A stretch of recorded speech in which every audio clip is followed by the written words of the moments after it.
حضرت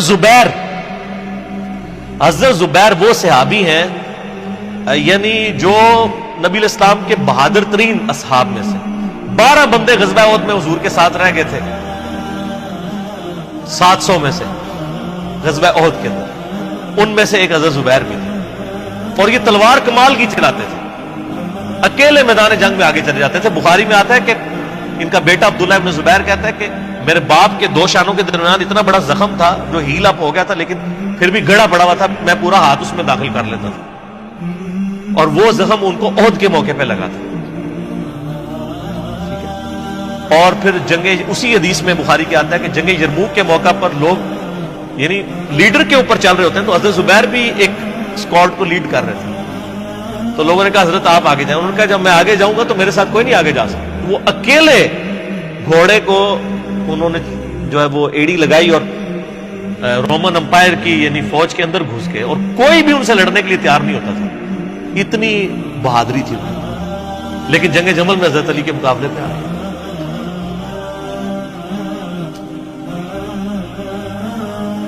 اس تکلیف کا کوئی اندازہ نہیں کر سکتا۔ حضرت حسن ابن علی نے بتایا مولا علی سے کہ بھئی حضرت زبیر آئے ہیں، تو حضرت علی نے کہا کہ رکو میں خود چاہتا ہوں۔ گئے، کہا زبیر یاد ہے وہ دن جب نبی تم مجھ سے بڑا پیار کر رہے تھے؟ پھوپھی ذات تھے نا، نبی الاسلام کی پھوپھی کے بیٹے ہیں حضرت زبیر بن عوام رضی اللہ تعالی۔ تو حضور نے تم سے ایک بات کہی تھی کہ تم علی سے اتنی محبت کرتے ہو، ایک دن آئے گا کہ تم تلوار لے کے علی کے خلاف کھڑے ہو جاؤ گے۔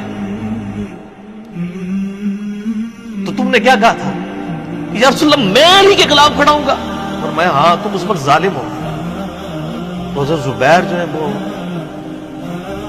ان پہ غشی طاری ہو گئی، گھوڑے کو یعنی وہ حضرت علی کا پھر سامنا نہیں کر سکے، میدان جنگ سے واپس چلے گئے۔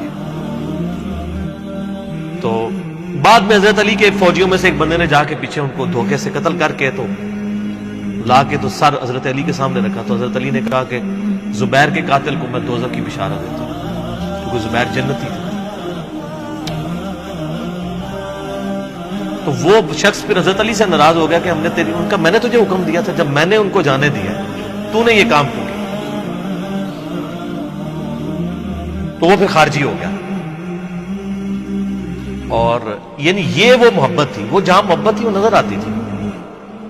ظاہر ہے کہ ایک بندے کی ایک غلطی سے اس کی پوری زندگی 0 سے ملٹیپلائی نہیں ہو جاتی، جس نے اتنا کچھ دین کے لیے کنٹریبیوٹ کیا کبھی نہیں ہو سکتا ایسا۔ حضرت علی کو بھی اس بات کا پتہ تھا۔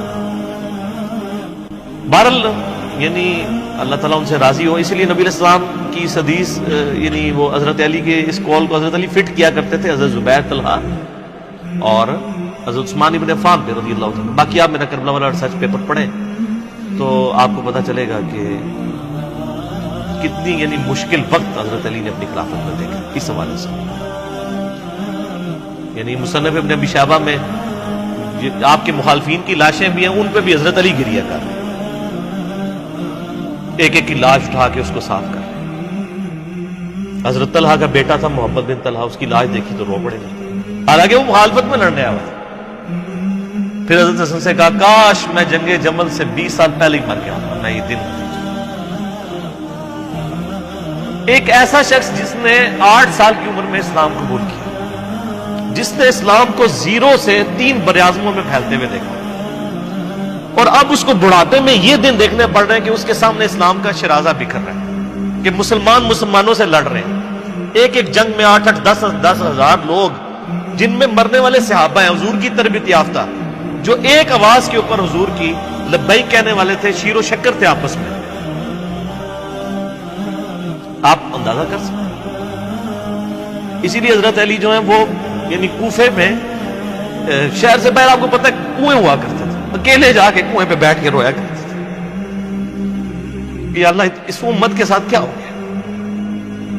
کوشش کرتے رہے، اینڈ رزلٹ یہ ہے کہ وہ خلافت کا نظام۔ اسی لیے مصنف ابن ابی شیبہ میں آتا ہے کہ آپ نے فجر اور عشاء کی نمازوں میں قنوت نازلہ پڑھی، اللہم علیک بمعاویہ واشیعہ، اے اللہ معاویہ اس کے شیعہ کو برباد کر، علی اور اس کے شیعہ۔ اس کے عمر بن عاص اور اس کے شیعہ کو، ابا سلمی اور اس کے شیعہ کو، قیس اور اس کے شیعہ کو برباد کر۔